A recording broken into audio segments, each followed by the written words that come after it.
29일이네요. 29일. 죄송합니다. 6월 30일 일요일. 방금 예배를 마치고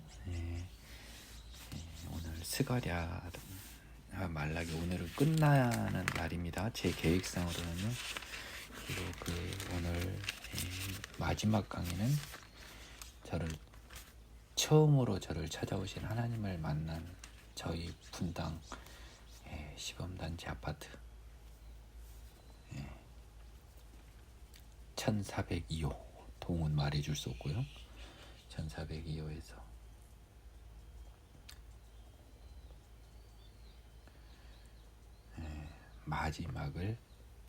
마지막을 이게 제가 하나님께 올리는, 그리고 또 역으로 하나님이 나한테 주신 선물 같아요. 본질은 진짜 더 큰 의미는 하나님이 제게 주신 선물이었는데, 그래도 제가 지금 2월 말부터요, 오늘이 딱 6월 30일입니다. 세 달이 조금 3, 4, 5, 6이니까요 4달이네요. 4달이 조금 넘는 기간이면 적은 기간은 아니었어요. 그 기간 동안 성경을 이렇게 일독하는 건요, 저같이 안 해도 힘들어요. 그냥 눈으로 봐서 성경 일독하기도 힘들어요. 근데 이 일을 가능하게 해주셨습니다. 그리고 성경의 모르는 부분을, 너무도 많은 부분을 알려주셨습니다. 물론 아직도 부족하죠. 제가 완벽하다고 하는 건 아닙니다. 너무 많은 걸 열어주셔서 저는 너무 감사하고요. 아무쪼록 여러분들도 응원해 주시기 바랍니다. 오늘 일단 끝나요. 그 다음에는 어떤 일을 하나님께서 명령하실지는 저는 하나님의 명령을 기다리겠습니다. 오늘은 스가랴 10장 보겠습니다. 제목이 편의적으로 붙인 게 여호와께서 구원을 약속하시다라고 적혀있네요. 봄비가 올 때 여호와 곧 구름을 일게 하시는 여호와께 비를 구하라. 무리에게 소낙비를 내려서 밭의 채소를 각 사람에게 주시리라. 이것도 벌써부터 번역이 턱턱 막힙니다. Ask the Lord for rain in the time of the latter rain이죠. 봄비 때라고 했습니다. 옛날에 개역 한글에는요. 도대체 누가 개역 개정을 만들어서 봄비가 올 때로 바꿔버려요? 아니, 봄비가 오는데 뭔 구해요 내리고 있는데, 아마 이 개역 개정 하신 분도 봄비가 올 만한 때라고 하는 거예요. 그러니까 봄비 때라고 하는 것이 차라리 맞고요.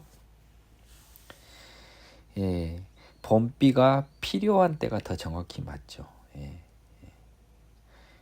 봄비가 필요한 때, 봄비가 이제 올 때라고 하면은요, 봄비가 올 때는 우리 국어적으로는 오고 있는 것을 상상해 버린단 말이에요. 그러면 봄비철에 봄비철에네.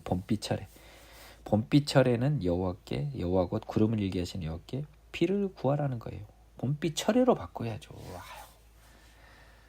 아이고.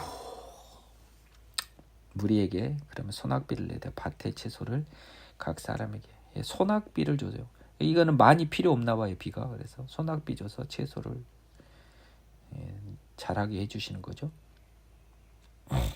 드라빔들은 허탄한 것을 말하며 복술자는 진실하지 않은 것을 보고 거짓 꿈을 말한즉 그 위로가 헛되므로 백성들이 양같이 유리하며 목자가 없으므로 공고를 당하나니. 드라빔은 우리가 야곱의 외삼촌 그 라반 때 나왔던 약간 그 우상의 대표적인 목적물, 그 우상의 형상물인 거죠. 이건 힘이 없는 거니까요. 내가 목자들에게 노를 바라며 내가 순념소들을 벌하리라. 목자들은 백성을 이끄는 자들입니다. 순념소는 죄인들입니다. 만군의 여호와 그 무리 곧 유다 족속을 여호와가 그 무리 곧 유다 족속을 돌봐 그들을 전쟁의 준마와 같게 하리니. 자, 여기서부터 이제 유다 족속은요, 영적 이스라엘로 바꿔야 돼요. 모퉁이 돌이 그에게서, 말뚝이 그에게서, 싸우는 활이 그에게서, 권세 잡은 자가 다 일제히 그에게서 나와서 싸울 때 용사같이 거리의 진흙 중에 원수를 밟을 것이라. 여호와가 그들과 함께 한즉 그들이 싸워 말탄 자들을 부끄럽게 하리라라고 했습니다. 내가 유다 족속을 승리한다는 거죠. 내가 유다 족속 영적 이스라엘을 견고하게 하며 요셉 족속을 구원할지라. 내가 그들을 긍휼히 여김으로 그들이 돌아오게 하리니 그들은 내가 내버린 일이 없었음 같이 되리라. 나는 그들의 하나님 여호와라. 내가 그들에게 들으리라. 자, 이스라엘 족속한테는 바벨론 포로 기준으로는 내버린 일이 없는 것이 되지만 우리 영적 이스라엘들에게는 죄인의 상태에서 버리지 않고 이제 구원해 주신다는 거죠. 에브라임이 용사 같아서 포도주를 마신 같이 마음이 즐거울 것이요 그들의 자손은 보고 기뻐하며 여호와로 말미암아 마음에 즐거워하리라. 에브라임이 포도주를 마신 것 같이 마음에 즐거워하고요. 하나님의 자녀들이죠. 여기서 포도주를 마신 같이라고 하는 것이 뭐 술 취한 건 아닙니다, 여러분. 잔치의 기쁨의 잔치의 적이죠. 음료죠. 그들의 자손을 보고 기뻐하여 여호와로 말미암아 마음에 즐거워하리라.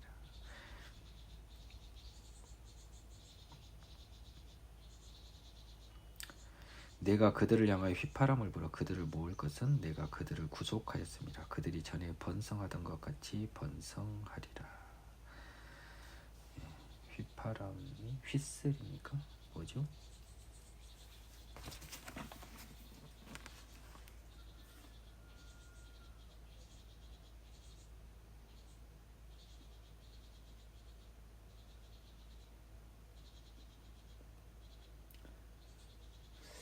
휘파람을 분다라는 것이 개역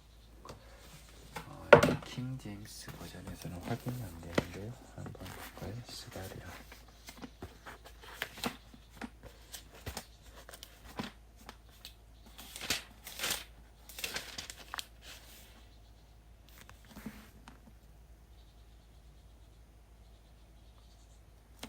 시그널이라고 했는데 신호를 보내는 것.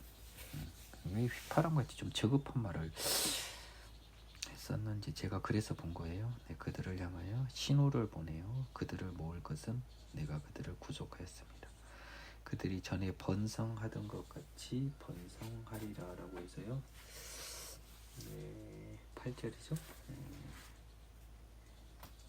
They shall increase as they once increased라고 해서 increase 증가된다라고. 영적 이스라엘의 증가도 포함이 된 겁니다. 내가 그들을 애굽 땅에서 돌아오게 하며 그들을 아수르에서부터 몸에 길르었 땅과 레바논으로 그들을 이끌어 가리니 그들이 거할 곳이 부족하리라. 10절 볼까요? I'll also bring them back from the land of Egypt and gather them from Assyria. I'll bring them into the land of Gilead and Lebanon until no more room is found for them. 거기에 거할 곳이 부족할 때까지 모은답니다. 내가 그들이 고난의 바다를 지나갈 때 바닷물결을 치리니 나일이 깊은 곳이 다 마르겠고 아수르의 교만이 낮아지겠고 애굽의 규가 없어지리라. 11절이 좀 재밌습니다. I shall pass through the sea with affliction 이라고 나와 있네요. 고통의 바다를 지날 때 he shall pass through the sea with affliction.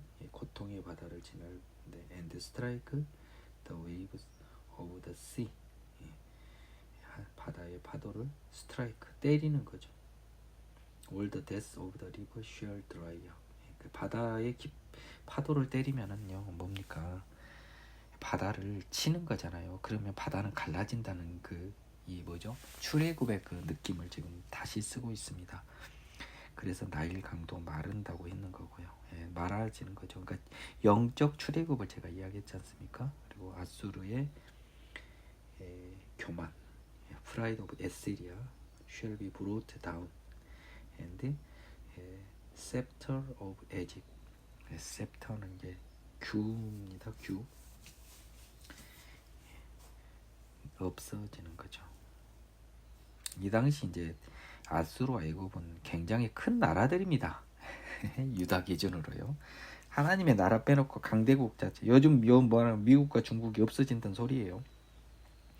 내가 그들로 나 여호와를 의지하여 경고하게 하리니 그들이 내 이름으로 행하리라. 나 여호와의 말이니라. 하나님의 나라가 된다는 겁니다. 레바노나 네 문을 열고 불이 네 백향목을 사르게 하라. 너 잣나무여 곡갈지어다. 백향목이 넘어졌고 아름다운 나무들이 쓰러졌음이로다. 바산의 상수리 나무들아 곡할지어다. 무성한 숲이 엎드러졌도다. 목자들이 곡하는 소리가 나며 그들의 영화로운 것이 쓰러졌음이로다. 어린 사자의 부르짖는 소리가 나며 이는 요단의 자랑이 쓰러졌음이로다. 해서 레바논, 바산, 아마 이제 바산은 사실은 이스라엘 영토입니다. 근데 요단의 자랑, 레바논, 바산하면 아무래도 그 아람 있지 않습니까? 아람하고 관련된 그 이방의 힘인데 사실은 이 레바논을 이야기한 건 여러분 좀 조심해야 됩니다. 레바논은 중동에서 삼림이 많고 솔로몬 다윗 성전 때 나무를 받을 정도로 큰 나무들이 있습니다.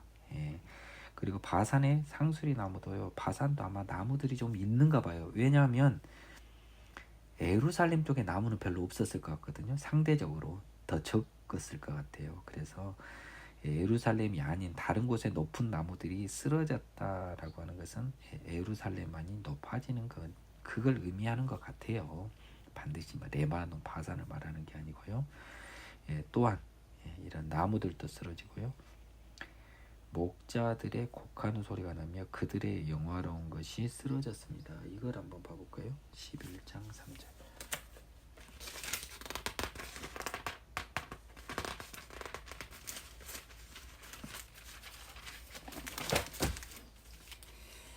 There is a sound of wailing shepherd for their glorious ruins. There is the sound of roaring lions for the pride of Judah is. 이는 요단의 자랑 for the pride of the Jordan is in ruins. 그래서 아까 말했던요 바산과 레바논, 요단의 자랑이라고 하는 것이 글쎄요 암몬이나 뭐 이런 것일 수도 있습니다. 근데 곡하는 소리가 나고 영화로운 것이 쓰러졌습니다. 어린 사자의 부르짖는 소리가 나니까요. 뭔 말이요? 양 잡아먹을 것들이 나오니까요.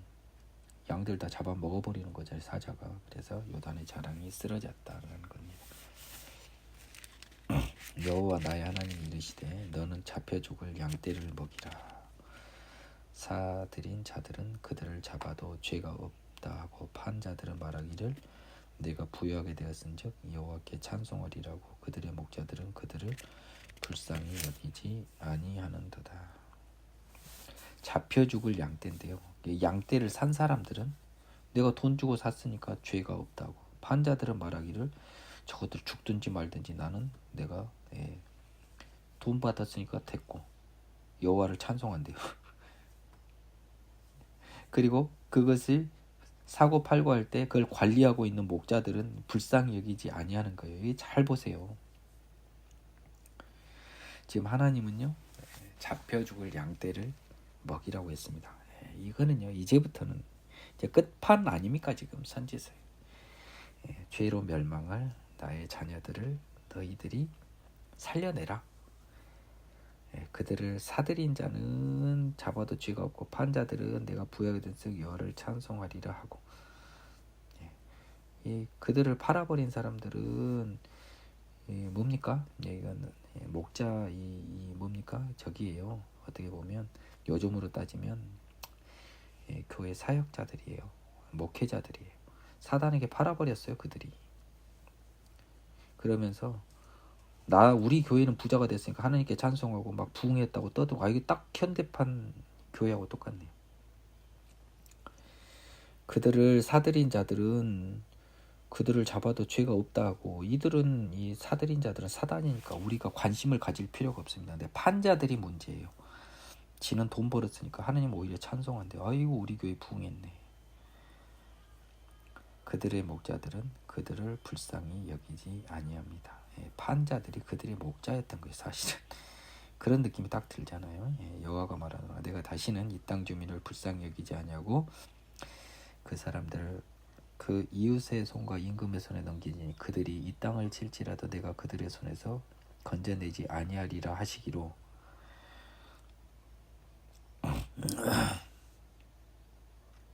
이런 이제 심란한 상황이니까요. 그래서 이 땅 주민을 불쌍히 여기지 아니하고라고 해서 이 땅 주민은요, 이 판 사람들 같은 죄인들을 말할 거예요. 6절 한번 보겠습니다. For I'll no longer pity the inhabitant of the land, said the Lord, but indeed I'll give everyone into his neighbor's hand to in the hand of his king. They shall attack the land, and I will not deliver them from their land. 약간 분위기가 바뀌는데 취지는 뭐냐면요, 이 죄의 땅인 이스라엘을 불쌍히 여기지 않고, 그러니까 5절은 사실은 죄를 표현하고 있습니다. 양을 사고 판다고 하는 것이 죄를 짓게 한다는 의미 같아요. 그래서 5절을 제가 다시 보니까 6절과 연결해서 보니까 하나님은 사들인 자도 죄가 없고 판자들도 죄가 없고 목자들도 불쌍히 여기지 않고, 그러니까 선량한 양을 파는 사람들이 이스라엘의 대부분 사람들인 거예요. 그러니까 하나님의 양떼의 숫자는 적은 거야. 어떻게 보면 못된 애들이 훨씬 많은 거예요. 사고 팔고 관리한 애들이. 그래서 하나님께서는 이 땅 주민은 뭐예요? 사고 판자들이에요. 목자들이에요. 불쌍히 여기지 아니하고 그들을 이웃의 손과 임금의 손에 넘기리니 그들이 이 땅을 칠지라도, 그건 이웃입니다. 이웃과 임금이요. 그러니까 지시를 잘 받아요. 이 땅을 칠지라도 내가 그 이웃의 손과 임금의 손에서 건져내지 아니하리라 하시기로. 내가 잡혀 죽을 양떼를 먹이니 참으로 가련한 양들이라. 내가 막대기 둘을 취하여 하나는 은총이라며 하나는 연합이라고 양떼를 먹일세. 그래서 이제 이 7절에 내가는 이 스가랴입니다.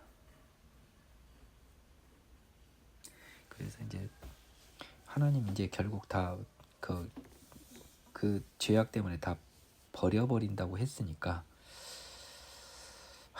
그러면 5절을 다시 보면 이 사람들 때문에 전부 다 모든 이스라엘을 이렇게 한다고 한 거예요. 버려버린다고, 모든 이스라엘을. 그래서 내가 잡혀 죽을 양떼를 먹이니 참 가련한 양들이다. 이스라엘 백성이 내가 막대기 둘을 취하여 하나는 은총이라고 하면 하나는 연합이라고 양떼를 먹일세. 이 막대기는 목자들의 그 지휘 수단입니다. 양치기들이 막대기하고 지팡이를 가지고 있어요. 지팡이로는 양 목을 걸어서 당겨오고, 막대기로는 약간 이 양을 공격하는 걸 두드러 패려고 하는 거라고 그래요. 사자까지는 아니지만 늑대나 이런 것들이요. 양 중에서 말 안 듣는 애도 두드려 패겠죠. 한 달 동안에 내가 그 세 목자를 제거하였으니 이는 내 마음에 그들을 싫어하였고 그들의 마음에도 나를 미워하였습니다. 그래서 한 달 동안에 세 목자를 제거했다고 했습니다. 잠깐만요. 8절 I dismissed the three shepherds in 1 month. My soul loathed them and their soul also abhorred me.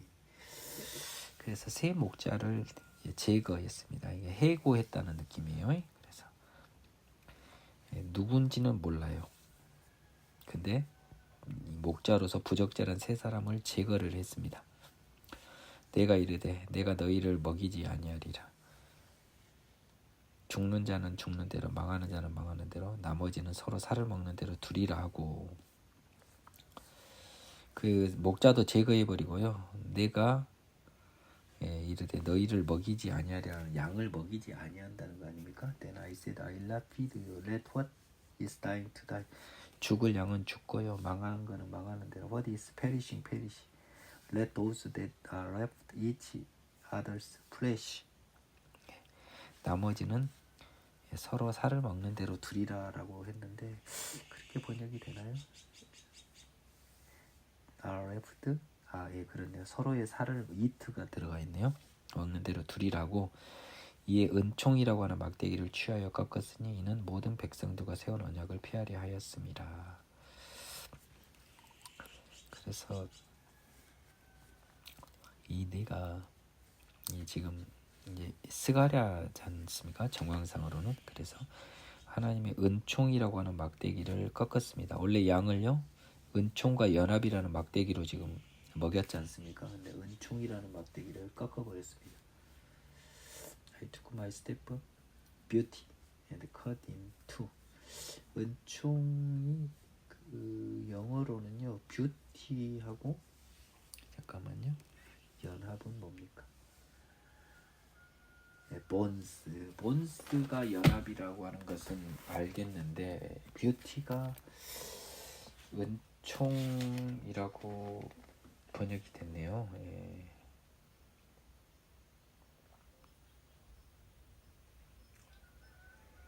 (8절을) 보겠습니다. 7절이죠. favor, union, favor, beauty, favor니까 은총. 약간 favor의 느낌. 그러니까 이 여기서는 뷰티로 발음이 그 번역이 됐거든요. 킹 제임스에서는 그 뷰티는 뭡니까? 네. 아름다움인데요. 뭐 은총이라고 합시다. 뭐 이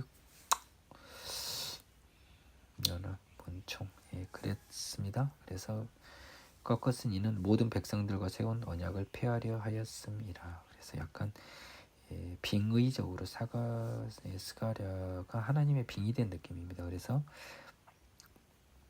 모든 백성들과 세운 언약, 은총의 언약을 폐하려 하였습니다. 당일에 곧 폐함에 내 말을 지키던 가련한 양들은 이것이 여호와 말씀인 줄 안지라. 11절. So it was broken on day, thus the poor of the flock where were watching me knew that it was a word of Lord. 그래서 가련한 양들, 하나님의 자녀인 양들은요, 하나님의 말을 지켰단 말이 들어갔나요? 한번 봐보겠습니다. watching me 그랬네요. 하나님의 말을 지켰던 가련한 양들은 이것이 여호와의 말씀인 줄을 알았어요. 그래서 얼마나 마음이 아프겠습니까? 언약을 폐하버린다니까요. 내가 그들에게 이르되 너희가 좋게 여기거든 내 품삯을 내게 주고 그렇지 아니거든 그만두라. 그들은 곧 은 30개를 달아서 내 품삯을 삼은지라. 자, 그들은 뭡니까? 하나님의 말을 지키던 양들이에요. 가련한 양들이. 그 양들한테 야 너희가 좋게 여기거든 내 품삯을 내게 주고 그렇지 아니거든 그만두라. 자, 이제 12절 한번 보겠습니다. Then I said to them, if it is agreeable to you, give me my wages, and if not, refrain. So they weighed out for my wages 30 pieces of silver. 그들은 이 하나님의 말씀을 지키던 내 말을 이 스가랴의 말을 지키던 가련한 양들인지 아니면 모든 양들인지는 모르겠지만 나는 전자로 보고 싶은데요. 그동안 내가 너를 양을 쳤던 값을 주라라고 양들한테 이야기를 하고 있는 게 좀 재밌는 비유입니다. 그랬을 때 은 30개를 달아서 내 품삯을 삼았답니다. 줬다는 거죠. 달아준 겁니다. 그래서 여호와께서 내게 이르시되 그들이 나를 헤아린 그 삭을 토기장이에게 던지라 하시기로 내가 곧 그 은 30개를 여호와의 전에서 토기장이에게 던지고. 13절. Then throw it to the potter.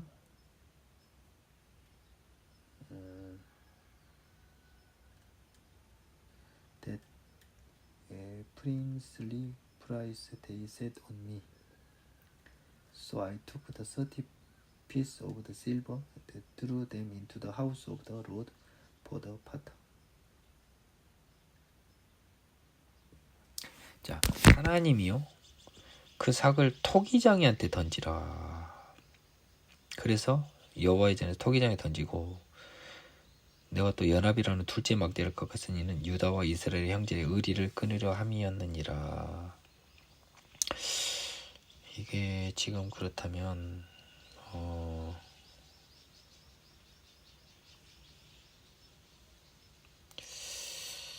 이게 참 어렵네요. 이게 좀 한번 자 그러면 7절까지 한번 보겠습니다. 여호와께서 내게 이르시되 너는 또 어리석은 목자의 기구들을 빼앗을지니라. 보라 내가 한 목자를 이 땅에 일으키리니 그가 없어진 자를 마음에 두지 아니하고 흩어진 자를 찾지 아니하며 상한 자를 고치지 아니하며 강건한 자를 먹이지 아니하고 오히려 살찐 자의 고기를 먹으면 또 그 굽을 찢을지라. 화했을진저 양떼를 버린 못된 목자여 칼이 그의 팔과 오른쪽 눈이 내리리니 그의 팔이 아주 마르고 그의 오른쪽 눈이 아주 멀어 버릴 것이라 하시니라. 야 이거 되게 어렵네요. 야, 마지막에 또 그냥 깔딱고기에서 제대로 딱 걸려버리네요. 한번 보겠습니다. 하나님이 나한테 먹이라고 했단 말입니다. 그래서 내가 사들인 자들은 뭐 죄 없고 판자들은 부약에 대해서 찬송한다고 하면서 목자들은 불쌍히 여기지 않으니까 너한테 먹이라고 했단 말이에요. 그러면서 하나님이 갑자기 먹이라고 해놓고 6절에서는 다시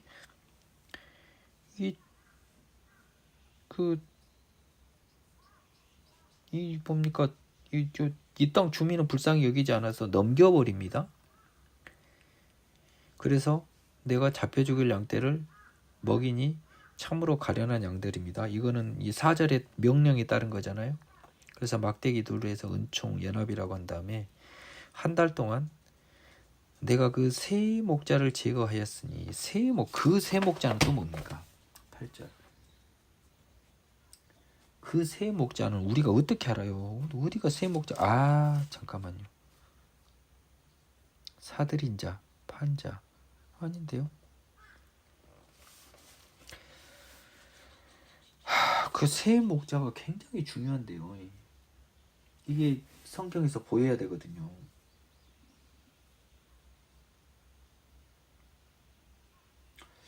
땅 거미를 불쌍히 여기지 아니하고 각각 그들을 이렇게 팔아버린다.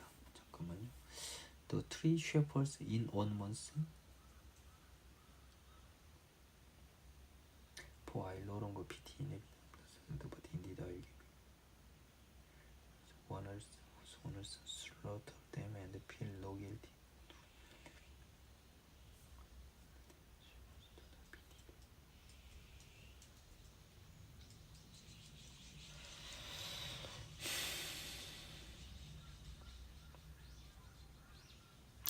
이 세 목자는 여기서는 제가 특정을 못하겠습니다. 굉장히 중요한 비밀인데요. 내가 더더군다나 그 세 목자라고 했으면 그 세 목자가 나와야 되거든요.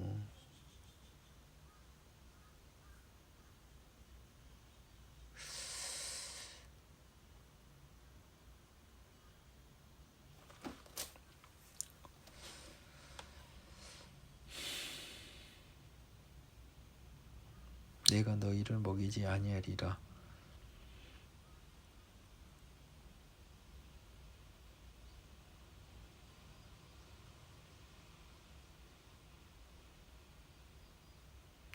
그러면서 9절에서 이 수가랴는 먹이라고 했는데 이제 내가 너희를 먹이지 아니하리라. 죽는 자는 냅둬버린다고 하면서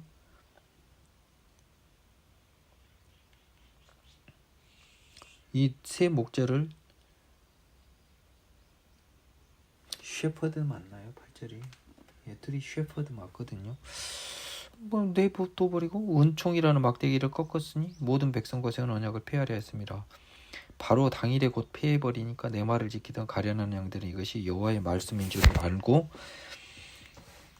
알았다는 거예요. 그래서 뭐 엄청 슬펐겠죠. 근데 내가 그들에게 이르되 너희가 좋게 여기거든 내 품삯을 내게 주고 그렇지 아니거든 그만두라. 그들이 곧 은 30개를 달아서 내 품삯을 삼았다. 그랬더니 나를 헤아린 그 삭 은 30을 토기장에게 줘라 하니까 내가 여호 전에서 토기장에게 던지고 여호 전에 토기장이가 어디 있습니까? 이거 웃기잖아요. 여호와의 전에 뭔 토기장이가 있어요. 여호와 전에 그릇 만든 사람이 있었을 수도 있겠네요. 내가 또 연합이라는 둘째 막대를 꺾으니 이스라엘 형제를 끊으려 함이었느니라. 야 이게 지금 제가 이 굉장히 어려운 부분이네요. 지금 다른 거는 감이라도 오는데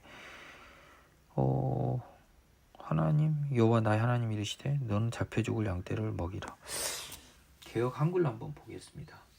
여호와 나의 하나님 가라사대 너는 잡힐 양떼를 먹이라. 산 자들은 그들을 잡아도 죄가 없다고 판 자들은 말하기를 내가 부욕게 되었은즉 여호와께 찬송하리라고 그 목자들은 그들을 불쌍히 여기지 아니하는도다. 여호와가 말하노라 내가 다시는 이 땅 거민을 불쌍히 여기지 아니하고 그 사람을 각각 그 이웃의 손과 임금의 손에 붙이리니 그들이 이 땅을 칠지라도 내가 그 손에서 건져내지 아니하리라 하시기로. 소 내가 이 잡힐 양떼를 먹이니 참으로 가련한 양이라. 내가 이에 막대기 둘을 취하여 하나는 은총이라며 하나는 연락이라고 그 양떼를 먹일세. 한 달 동안에 내가 그 세 목자를 끊었으니 이는 내 마음에 그들을 싫어하였고 그들의 마음에도 나를 미워하였음이로라. 내가 가로되 내가 너희를 먹이지 아니하고 죽는 자는 죽는 대로 망할 자는 망할 대로 그 나머지는 피차 살을 먹는 대로 두리라고. 예, 은총이라는 막대기를 취하여 잘랐으니 이는 모든 백성과 세운 언약을 폐하려 하였습니다. 당일에 그 폐함에 내게 청종하던 가련한 양들이 이것이 여호와의 말씀이었던 줄 안지라. 내가 그들에게 이르되 너희가 좋게 여기거든 내 고가를 내게 주고 그렇지 아니하거든 말라. 그들이 곧 은 30을 달아 내 고가를 삼은지라.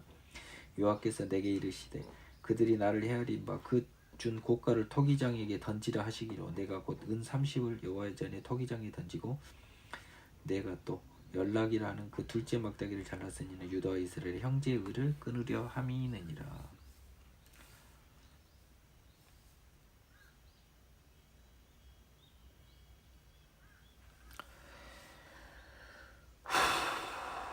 이건 진짜 어렵네요. 제가 이런 도무지 감이 아예 안 오니까요. 좀만 더 보겠습니다. 오늘은 좀 이 페이지가 이렇게 많이 안 남아 있어요. 그래서 좀만 더 볼게요.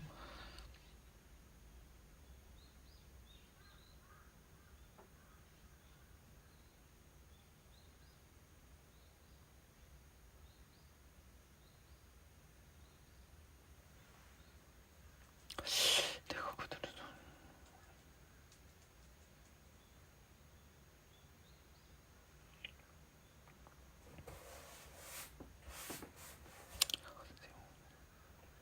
그 세목자가 나는 여기서 굉장히 핵심적인 단어인데 이걸 모르겠어요.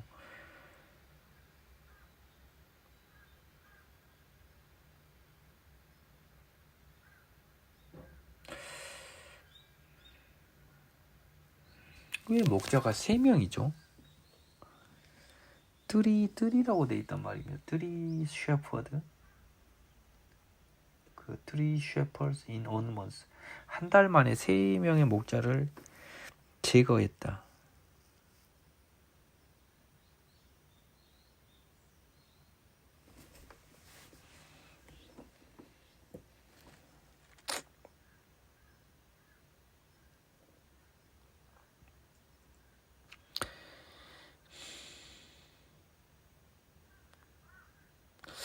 그리고 이건 전반적으로 하나님이 지금 일단은 은총과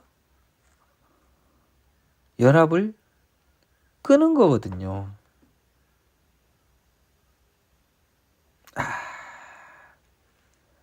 사절을 다시 보겠습니다.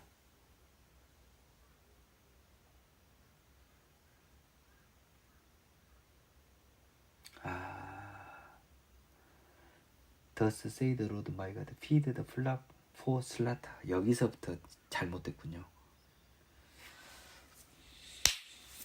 그러면 좀 느낌을 다르게 읽어보겠습니다. 나는 이게 잡혀 죽을 양떼를 되게 좋게 봤거든요. 여기서부터 잘못된 거예요. 제가 이거는 징벌을 받아 마땅한 양떼들입니다. 그러니까 죄인들이죠. 굳이 따지면 그들을 먹여라.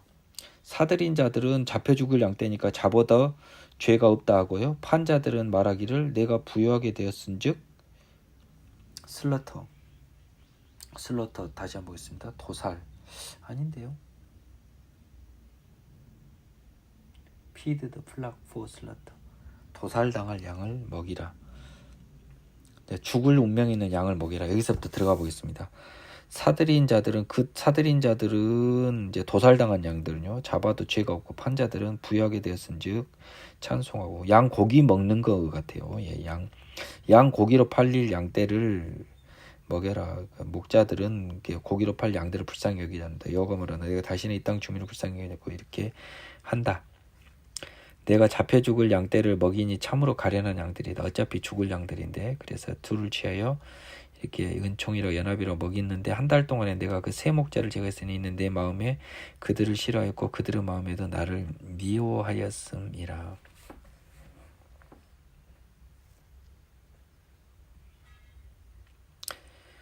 내가 이르되 내가 너희를 먹이지 아니하리니 죽는 자는 죽는 대로 망하는 자는 망하는 대로 먹는 나머지는 서로 살아먹는 데 둘이라고 이 은총이라는 막대기를 취하여 꺾었으니 이는 모든 백성과 세우는 언약을 폐하려 하며 곧 당일에 폐하며 내 말을 지키던 가련한 양들이 이것이 여호와의 말씀인 줄 알았던지라. 내가 그들에게 이르되 너희가 좋게 내 품삯을 주라 아니하거든 그만두라니 그들이 은 30개를 달아 내 품을 삼은지라. 여호와께서 내가 이르되 그들이 나를 헤아리며 그 삭슬 토기장에 던지기로 하시로 내가 그건 30개를 여호와의 전 토기장에 던지고 또 연합이라는 둘째 막대는 유다 이스라엘의 형제의 의리를 끊으려 함이었느니라. 14절 한번 볼까요? According to my other step bones that might break the blood of the pit.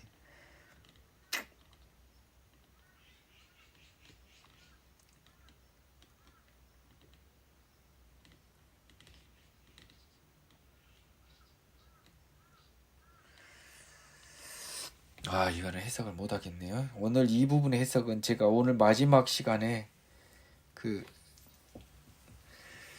오늘 이제 말라기 강의를 하지 않습니까? 오늘 저녁에 할 건데요. 그때도 못 풀면 못 푸는 겁니다. 예. 다만 이제 15절에서는요. 또 어리석은 목자의 기구는 빼앗아라고 그랬습니다. 목자의 기구가 막대기와 지팡인데요. 내가 이제 한 목자를 이 땅에 일으키니 그가 굉장히 악한 목자입니다. 그래서 그 악한 목자는 망한다라고 하는 거고요. 그래서 이거는 아마 사단일 것 같은데 이 4절의 목자와 15절의 목자는 서로 다른 목자인데 4절의 목자가 긍정적인 목자인데 양떼를 잡혀 죽을 양떼를 먹여 살려야 되는데 이 토기장이 그 다음에 연합이 끊어져서 도저히 매칭이 안 돼요. 일단 15절의 목자와 4절의 목자는 다른데 15절의 나쁜 목자는 기구 권한을 뺏어버리고 그 나라를 뺏어버리고요. 걔가 그렇게 악하게 행동했으므로 팔과 눈이 마르고 멀어버릴 것이다 라고 했습니다. 12장 이스라엘에 관한 여호와의 경고의 말씀이라 여호와 곧 하늘을 펴시며 땅에 터를 세우시며 사람 안에 심령을 지으시니가 이르시니 사람 안에 심령을 생명을 넣어서 사람이 됐다라고 하는 우리 인간의 창조자인 하나님이 말씀하실 때 보라 내가 예루살렘으로 그 사면으로 모든 민족에게 취하게 하는 잔이 되게 할 것이라. 예루살렘이 에워싸일 때 유다까지 이르리라. 그날에 내가 예루살렘을 모든 민족에게 무거운 돌이 되게 하리니 그것을 드는 모든 자는 크게 상할 것이라. 천하만국이 그것을 치려고 모이리라. 여호와가 말하노라. 그날에 내가 모든 말을 쳐서 놀라게 하며 말은 호를 쓰겠죠. 그 탄자를 쳐서 미치게 하되 유다 족속은 내가 돌보고 모든 민족의 말은 쳐서 눈이 멀게 하리니 유다의 우두머리들이 마음속에 이르기를 예루살렘 주민이 그들의 하나님 만군의 여러 말미암아 힘을 얻었다 할지라. 그날에 내가 유다 지도자들을 나무 가운데 화로 같게 하며 곡식단 사이 횃불 같게 하리니 그들이 좌우 에워싼 모든 민족을 불사를 것이요 예루살렘 사람은 다시 그 본 곳 예루살렘에 살게 되리라. 여호와가 먼저 유다의 장막을 구원하리니 이는 다윗의 집의 영광과 예루살렘 주민의 영광이 유다보다 더하지 못하게 하려 함이라.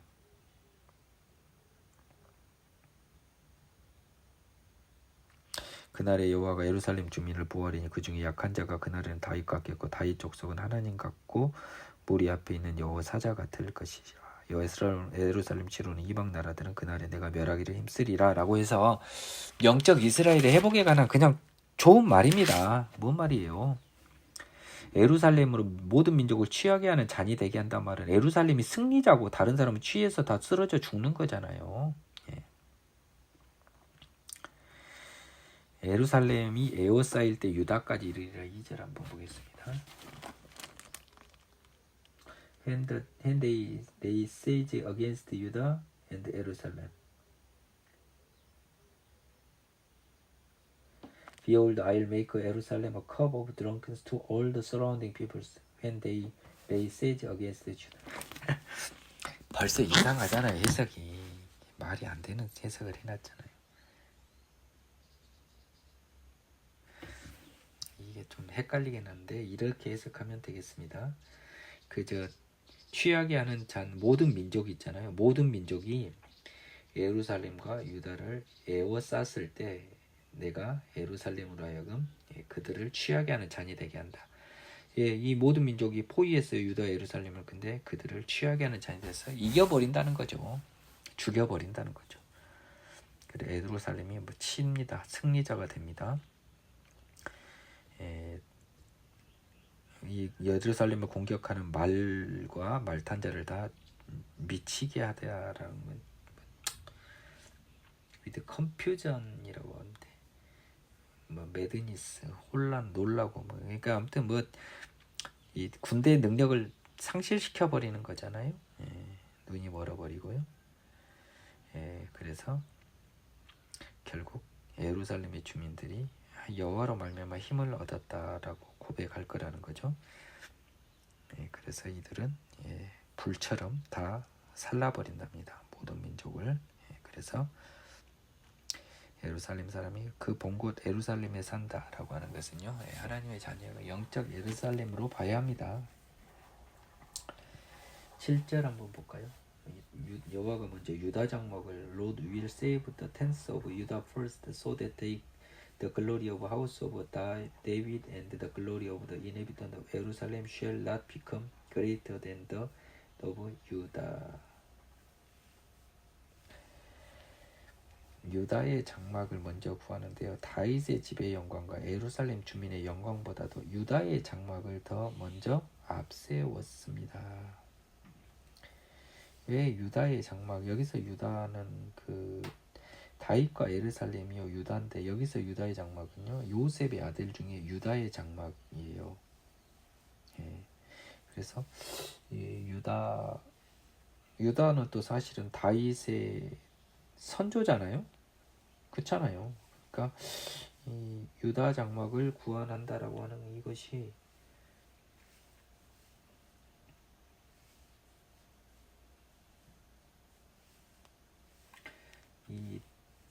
아무래도 제가 봤을 때는 뭔 말인지는 모르겠습니다. 다윗의 집의 영광, 예루살렘 주민의 영광보다. 그래서 유다보다 더하지 못하게 한다라고 하는 것은 유다가 왜 이 이야기를 듣는지는 모르겠습니다. 다윗도 유다의 후손이잖아요. 예? 근데 하나님이 왜 유다의 장막을 먼저 구원하시냐고. 다윗 집의 영광과 예루살렘 주민의 영광 유다보다 못하게 한 이유는 무엇입니까?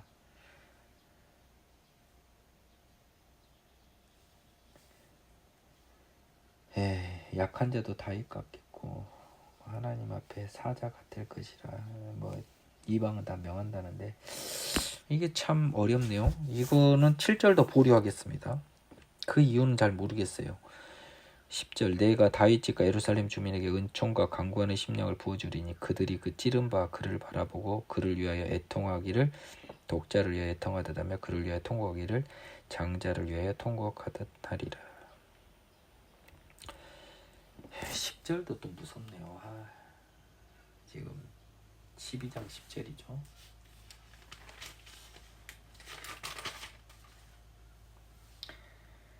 And I will fall on the house of David and the inhabitants of Jerusalem the spirit of grace and the supplication. Then they will look on me whom they pierced. 그들이 찌른 바 그를 바라보고 이 그는 예수님입니다. 대문자로 써졌어요. 그를 위하여 애통하기를 독자를 위하여 애통하듯 하며 그를 위하여 통곡하기를 장자를 통곡하듯 하리라. Yes, they will mourn for him as mourn his only son and grieve for him as one grieve for a firstborn.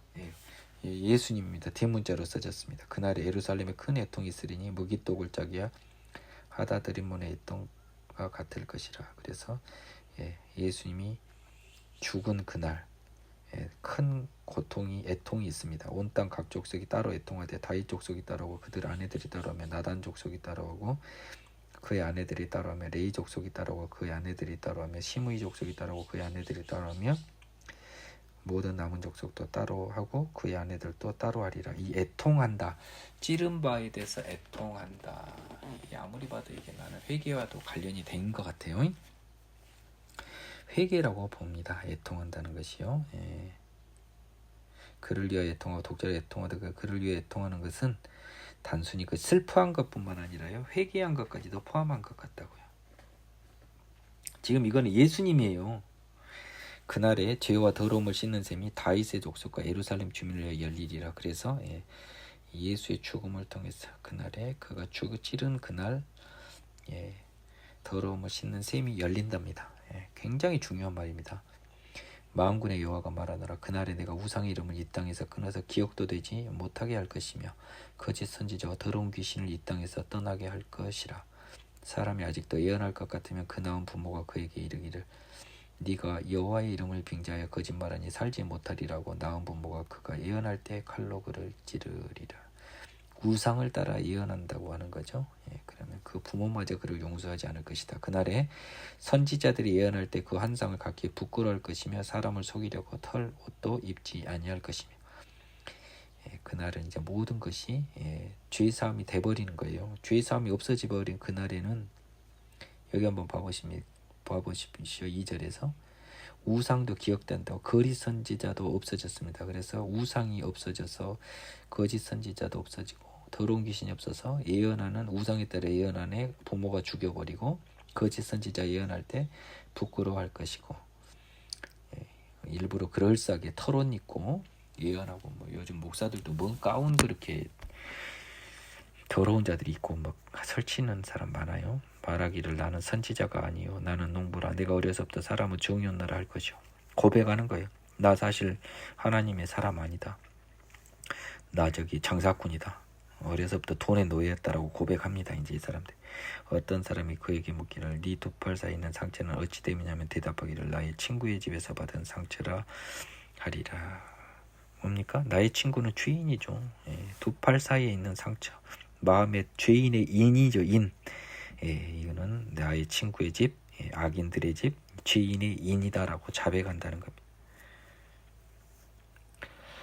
만군의 여호와가 말하노라. 칼에서 끼어서 내 목자 내 짝이 된 자를 치라. 목자를 치면 양이 흩어지려니와 작은 자들 위에는 내가 내 손을 들이우리라.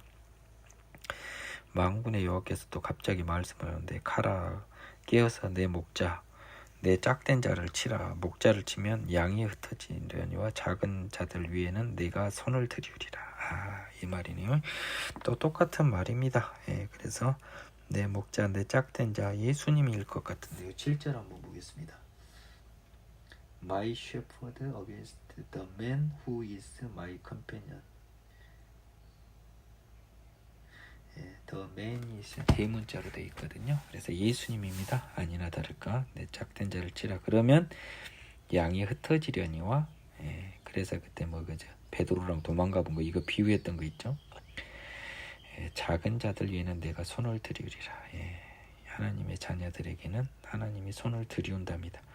여호와가 말하노라. 이 온 땅에서 3분의 1은 멸망하고 3분의 1은 거기 남으리니 내가 그 3분의 1을 불 가운데서 은같이 연단하며 금같이 시험할 것이라. 그들이 내 이름을 부르리니 내가 들을 것이며 나는 말하기를 이는 내 백성이라 할 것이요 그들은 말하기를 여호와는 내 하나님이시라 할 것이라. 굉장히 재밌는 표현이 나오는데요. 온 땅의 3분의 2가 멸망한다고 그랬거든요.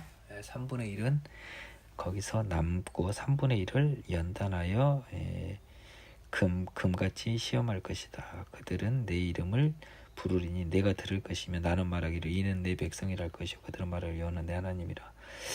3분의 1이 구원을 받는다. 3분의 1과 3분의 2 굉장히 상징적이지 않아요? 구원을 받는 수가 훨씬 적다는 소리입니다. 다수는 망한다는 거예요. 여호와의 날이 이르리라. 그날에 네 재물이 약탈되어 네 가운데서 나누이리라. 내가 이방 나라들 예루살렘과 싸우게 하리니 이것도 요한계시록과 비슷하네요. 성읍이 함락되며 과학이 약탈되며 부녀가 욕을 당하며 성읍 백성이 절반이라 사르뼈 가려니와 남은 백성은 성읍에서 끊어지지 아니하리라. 그때 여호와께서 나가사 그 이방 나라를 치시되 이왕의 전쟁의 날을 싸움같이 한 방에 이겨버린다는, 형식적으로 이기는 것처럼 보이지만 바로 3절에서 바로 이겨버려요. 그날에 그의 발이 예루살렘 곧 동쪽 감람산에 서실 것이요, 감람산은 한가운데서 동서가 갈라져 매우 큰 골짜기가 되어 산 절반은 부근으로 산 절반은 남으로 옮기고 그 산 골짜기는 아셀까지 이를지라. 너희가 그 산 골짜기로 도망하되 유다 왕 우시야 때 지진을 피하여 도망한 것 같이 하리라. 나의 하나님 여호와께서 임하실 것이요 모든 거룩한 자들이 주와 함께 하리라. 그날에는 빛이 없겠고 광명한 것이 떠날 것이라. 여호와께서 하시는 한날이 있으리니 낮도 아니요 밤도 아니라 어두워갈 때 빛이 있으리로다. 그날에 생수가 예루살렘에서 솟아나서 절반은 동해로 절반은 서해로 흐를 것이라. 여름에도 겨울에도 그러하리라. 그래서 생수가 여름에도 겨울에도 그러하다 말은 마르지 않는 생수가 계속 흘러나온다는 거고요. 하나님의 나라 천국이 임한다는 그 소리예요. 그러니까 지구의 멸망, 환난과 하나님 나라의 임함을 또 여기서는 이렇게 표현을 했습니다. 그러니까 지구의 멸망, 이 땅의 심판의 날과 하나님의 나라는 인접해서 오는데 생각보다 큰 환난이 있는 거예요. 우리가 이것을 경험할지 안 할지는 모르겠습니다. 그래서 14장 2절에서요. 예루살렘이 일시적 공격을 받는 것을 표현한 겁니다. 근데 3절에서 다시 역전해서 이겨버리니까 이 2절의 기간은 굉장히 짧은 기간이에요. 여호와께서 천하의 왕이 되시리니 그날에 여호와께서 홀로 한 분이실 것이요 그 이름이 홀로 하나이실 것이라. 온 땅이 아라바같이 되 게바에서 예루살렘 남쪽 림몬까지 이를 것이며 예루살렘이 높이 들려 그 본처에 있으리니 베냐민 문에서부터 천문자리와 성모퉁이 문까지 또 하나늘 망대에서부터 왕의 포도주 짜는 곳까지라. 온 땅은 낮아진다는 겁니다. 아라바같이 됐다라고 하는 것은요. 그렇죠? 그리고 예루살렘은 높아지는 거고요. 그래서 이렇게 쭉 들리는 거죠. 예루살렘 성이 사람이 그 가운데 살며 다시는 저주가 있지 않은 예루살렘이 평안히 서리로다. 그래서 온 땅은 멸망하고 예루살렘은 일어서서 하늘의 예루살렘, 영적 예루살렘, 새 예루살렘이 산다는 것을 의미합니다. 예루살렘을 친 모든 백성의 여호와께서 내리실 재앙은 이러하니 곧 섰을 때 그들의 살이 썩으며 그들의 눈동자가 눈구멍 속에서 썩으며 그들의 혀가 입속에서 썩을 것이요. 그날에 여호와께서 이 지옥의 심판입니다. 그날에 여호와께서 그들을 크게 요란하게 하시니 피차 손으로 붙잡으며 피차 손을 들어 칠 것이며 유다도 예루살렘에서 싸우리니 이때 사방에 있는 이방의 나라들을 보아고 금은과 의복이 심히 많이 모여질 것이요 말 롯에 나타나기 그 진에 있는 모든 가축에 미칠새 재앙도 그 재앙과 같으리라.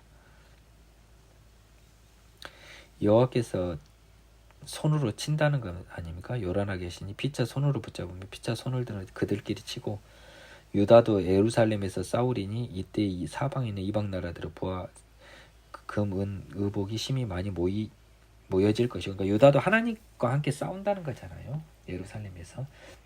또 말과 노새와 낙타와 나귀와 그 진에 있는 모든 가축에게 미칠새 재앙도 그 재앙과 더러. 그 예루살렘에 치는 자들이 말, 노새 이거에도 미친다는 겁니다. 재앙이 사람뿐만 아니라.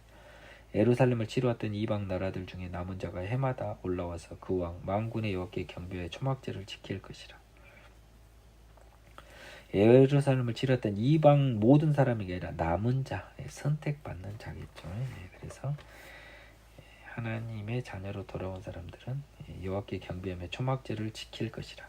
땅에 있는 족속들 중에 그 왕 만군의 여호와께 경배하러 예루살렘에 올라오지 아니하는 자들에게는 비를 내리지 아니하실 것인즉 만일 애굽 족속이 올라오지 아니할 때는 비 내림이 있지 아니하리니 여호와께서 초막제를 지키러 올라오지 않은 이방 나라들의 사람들을 치시는 재앙을 그에게 내리실 것이라.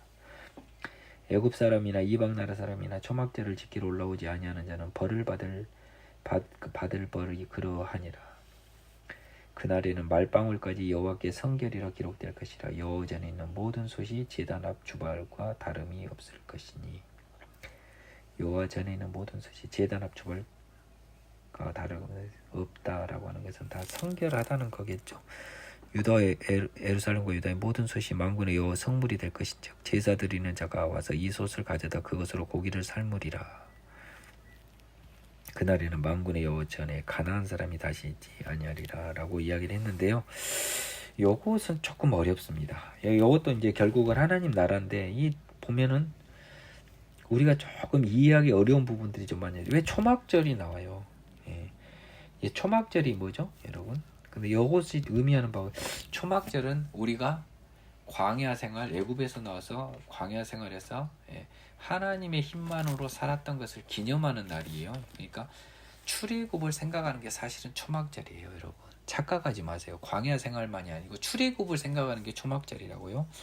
그래서 하나님이 영혼을 구해주신 영적 출애굽을 기념하는 그런 의미인 것 같습니다. 제가 봤을 때는요. 영적 출애굽을 기념하는 거죠. 그것을 의미하는 것 같고요. 그때는 가나안 사람, 즉 죄인이 있지 않는 거죠. 이제 여호와의 성 예루살렘에는. 그래서 회복될 천국을 이야기하고 있습니다.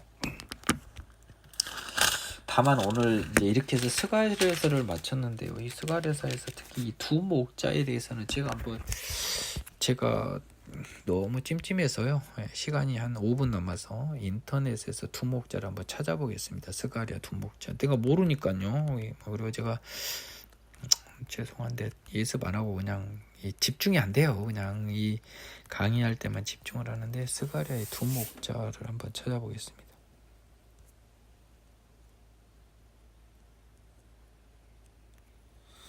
이거 누가 저도 잘 모르는데 자, 이 부분은 같은 날인 6월 29일 일요일 오후 1시 20분에 팔당대교 옆에 있는 팔당댐 옆에 있는 하남시 배 무슨 마을 한국수자원공사 건물에 있는 주차장에서 제가 보충 강의를 합니다. 제가 강의를 하고 나서요. 고성준 목사님 스가랴서 강의를 들어보는데 11장의 심판을 이야기한다고 하는데요. 나 실망을 많이 했습니다. 개인적으로. 내가 참 한때 은혜도 많이 받고요. 도움을 많이 받은 건 인정하는데 이제 지금 내가 보니까 좀 실망스러워요. 43시간에 걸쳐서 진행된 스가랴서입니다. 근데 이 11장 오면서요. 내가 헷갈려한 부분을 언급을 단 한마디도 안 하셨어요. 내가 헷갈려한 부분을 지금 말씀을 드리겠습니다. 4장부터입니다. 11장 1절부터 3절까지는요. 이스라엘뿐만 아니라 이스라엘 주변, 특히 저는 요단의 자랑이니까 아람의 멸망을 이야기한 것으로 봤던 거고요. 고성주 목사님은 이스라엘의 귀족과 평민 이야기하던데 동의 못하겠습니다. 이건 그분 말이 맞는지 내 말이 맞는지 모르겠습니다. 근데 여하튼 요단의 자랑이 쓰러졌다는 거고 이제 문제는 4절부터인데 저를 헷갈리게 했던 것을 고백하면요. 첫 번째 5절에서요. 여호와께 찬송하리라고 하는 것이 나는 이 사로잡힐 자들을 살고 판 것을 이스라엘 사람으로 보지 않고 지배자로 보지 않고 사단으로 봤거든요. 여호와를 찬송하리라고 안 어울렸던 거예요. 내 마음속으로. 그래서 벌써부터 헷갈렸던 거예요. 이 판자들 5절의 판자들이 사단인 게 이스라엘 지배계급인지 제가 좀 헷갈렸습니다.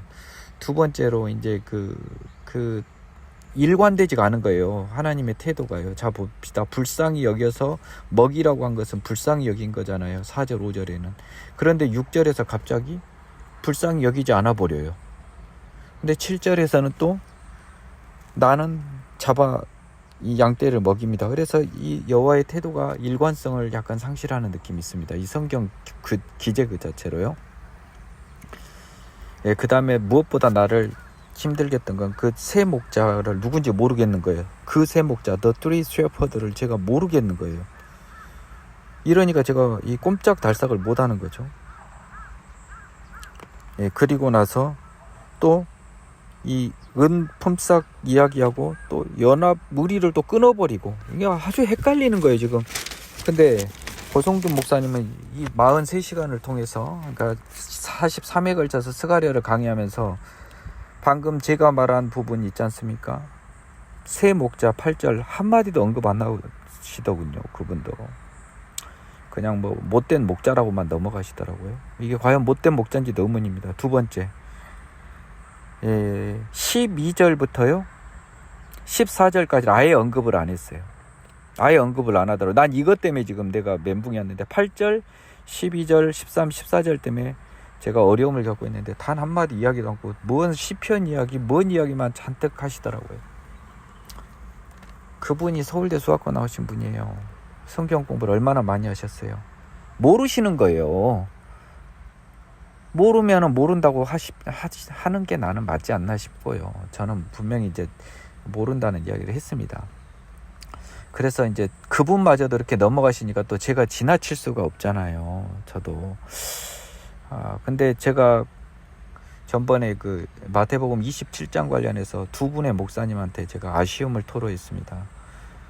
근데 한 분은 아예 언급할 가치도 없고요. 조정민 목사님도 그 부분을 자세히 엉성하게 넘어가셨어요. 고성준 목사님은 11장, 그 스가랴 11장 8절 그리고 12절 14절을 아예 언급도 안 하고 넘어갔습니다.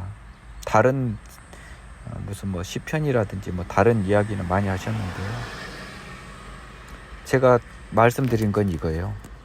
이런 걸 언급하지 않은 분들은요, 불편한 성경 구절이 있으면은 성경은 힘이 없어요.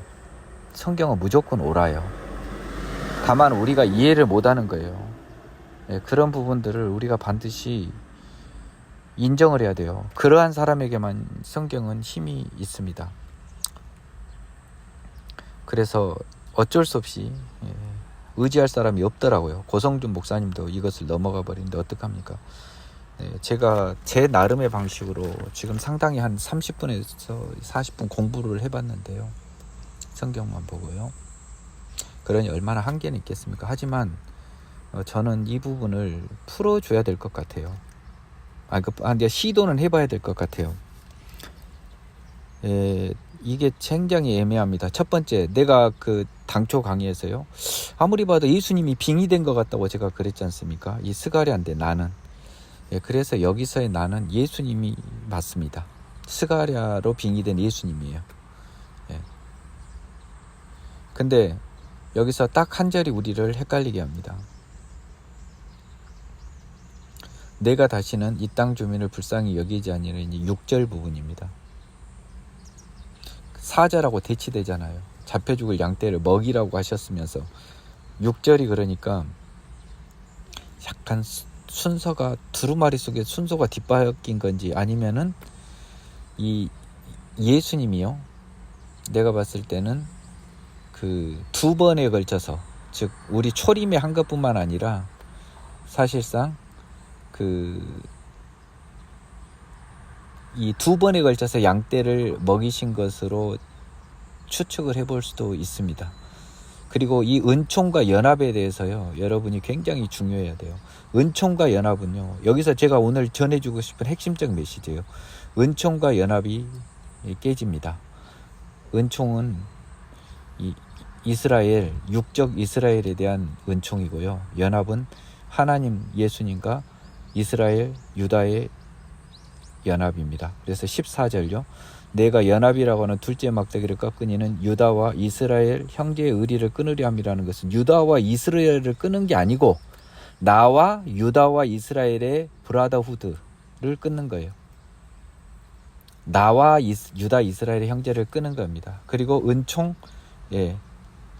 언약이 폐해진 겁니다. 10절. 그래서 이스라엘과 하나님의 관계가 정리된 것으로 명백하게 써져 있는 것이 스가랴 11장 4절부터 14절입니다. 그래서 여호와께서요, 추상적으로 예수님께서 추상적으로 11절 보면요, 당일에 곧 폐함에 내 말을 지키던 가련한 양들은 이것이 여호와의 말씀인 줄 안 겁니다.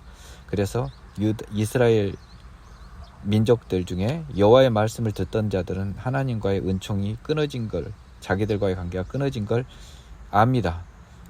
그래서 그들이 내게 이르되 내 품삯을 내게 주고 그렇지 않거든 그만두라 해서, 이 품삯은요, 예수님의 사역 품삯입니다. 이것은 신약 성경에서 풀었어요. 은 30세겔을 가룟 유다가 받습니다. 그리고 그가 토기장이의 밭을 사죠. 나그네의 묘지가 됩니다. 그래서 여기서 예수님의 사역의 대가를 은 30으로 보고요, 하나님께서는요, 나보고, 예수님 보고 토기장에게 던지라고 했죠. 근데 예수님은 죽어버리셨잖아요. 그래서 결과적으로 가롯 유다에서 토기장에게 던져졌습니다. 그래서 토기장이 땅을 사서 나그네의 무덤을 삼았잖아요. 제사장들이 받지 않고요. 근데 여기서 토기장이라는 단어에 주목을 해볼 필요가 있습니다.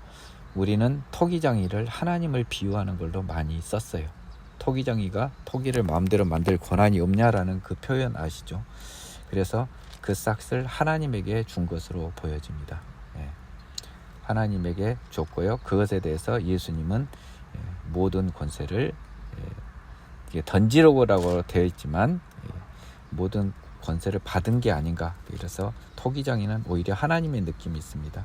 은 30개교는요 예수님의 사역에 대한 대가로 신약 성경에서 명백히 해석을 했습니다. 이건 내 해석이 아니고요. 그리고 은총과 연합이 깨진 건 이스라엘, 육적 이스라엘에 대한 하나님의 은총과 하나님과 이스라엘의 연합은, 육적 이스라엘과 연합은 이제 끝이 난 것입니다.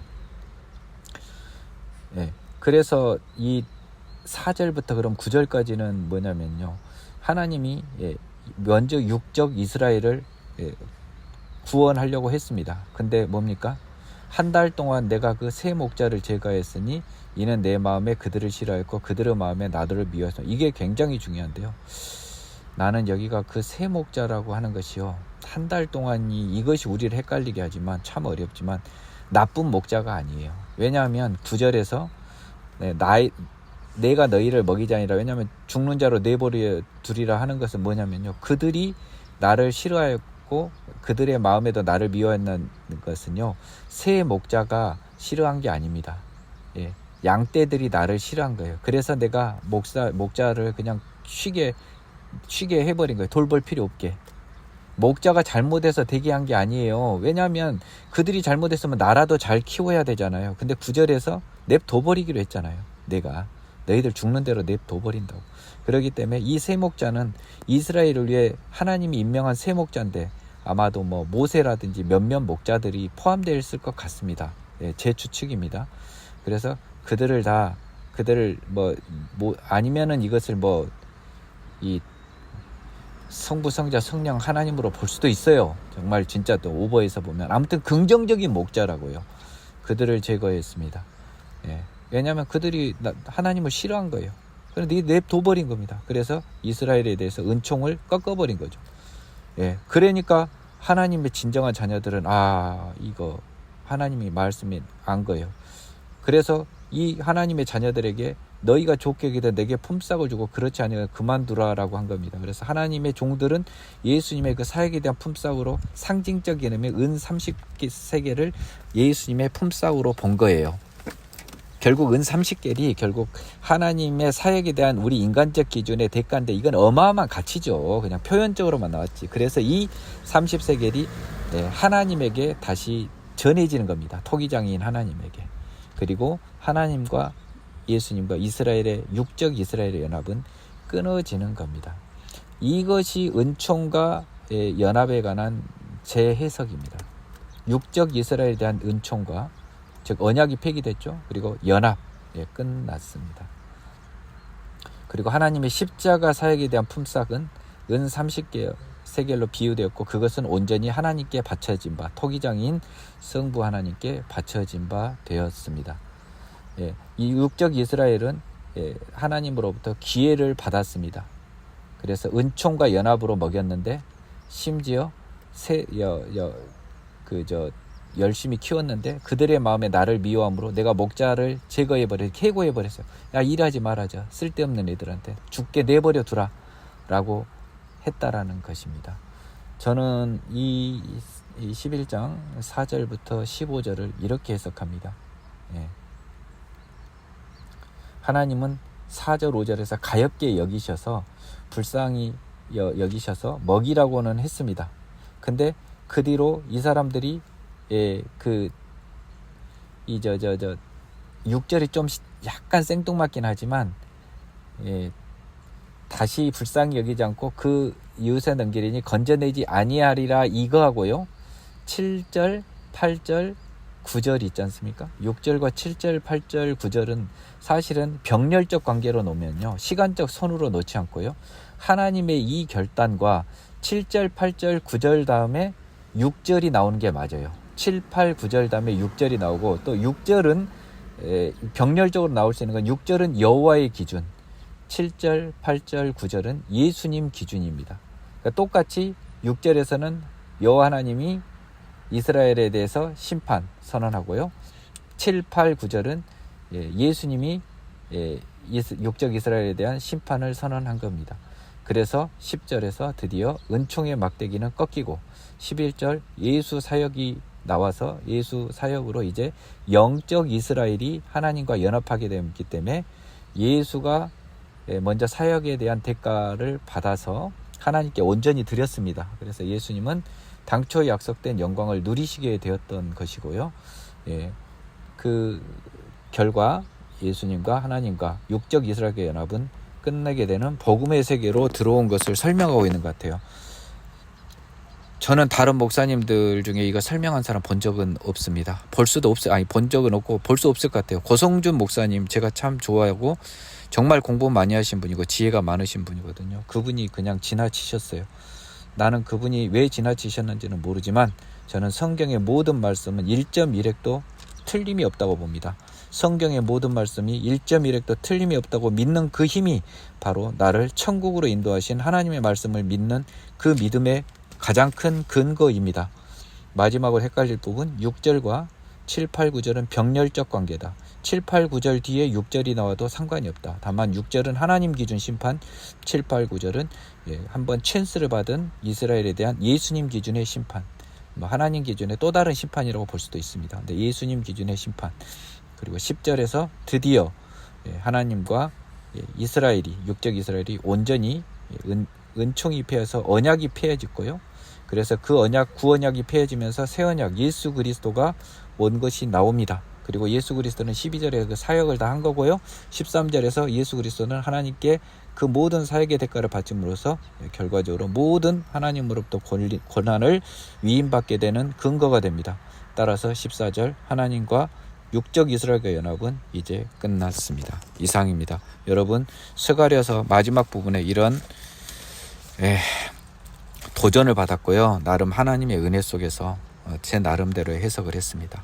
여러분들도 한번 제 의견 잘 들어보시고요. 받으실 분은 받으시고 거부하실 분은 거부하시고 남겨두실 분은 남겨두시기 바랍니다. 수고하셨습니다.